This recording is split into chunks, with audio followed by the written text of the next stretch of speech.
After more than a decade of producing its popular line of Mac computers in China, Apple is set to bring some of its manufacturing jobs back home to the USA. Is this a political move, or is this a clear-cut economic manufacturing move? Here to discuss is Forbes columnist and China expert Gordon Chang, and he's the author of The Coming Collapse of China. Serious question.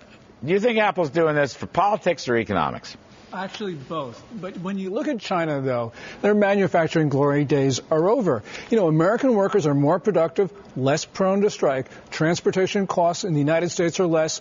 Energy cheaper, and time to market if you manufacture in the U.S. American workers are less prone to strike? You know, we've been reporting on this show a whole bunch of strikes, including the Hostess Twinkie Company, including the ports of Los Angeles and out in the West Coast. You know, with Obama in the White House, the unions are going wild here, and I think they'd love to have a general strike if they could do it. That's why what Rick Snyder, governor of Michigan, is doing is so brave. But in all seriousness, I don't think unions are any more placid here than they are in China. Oh, but in China, though, workers just go out on wildcat strikes all the time. And they've really affected Apple's production, for instance, because Foxconn, which manufactures about 97% of Apple's products, they've been really subject to labor troubles, from suicides to strikes. And so I think Apple is starting to see that there's some really important economic reasons to manufacture at home. And they're not the only company that's doing that. All right. Is it robots that they're going into here? I was told that Apple's going into a plant in the U.S. that's a robotic plant. So American workers are not really going to be hired.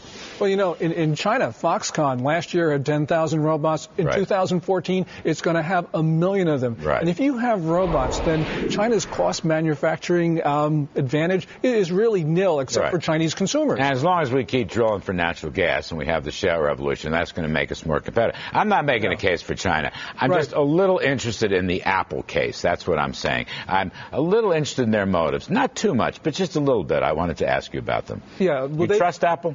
No, but, you know, Apple, of course, is doing this, of course, for political reasons. But if it works, it works. If it works, which is it works. Good. It's good for the consumer. You know, good for the consumer. GE doesn't have that same political problem. Well, Jeff Immelt told me he wanted to move out of China. He wanted, not lock, stock, and barrel, but he wanted to shift. I believe GE has shifted resources out of China. A lot, especially appliances and low-end goods, white goods. But it's also small and medium-sized manufacturers who are really sick and tired of the corruption, the slowness, and all of the problems that are just so evident in Chinese society. They steal your ideas, they counterfeit your products, they have a regulatory apparatus that gets more and more. It really isn't the wonderland of free market capitalism that some people make it out to be. No, you know, and this is part of a broader narrative of a lot of manufacturers leaving China for Vietnam, Indonesia, Bangladesh, Mexico. So it's natural that many of them are going to come back to the United States. And this is really part of a decades-long trend. All right, I got to leave it there. Gordon Chang, thank you very, very much.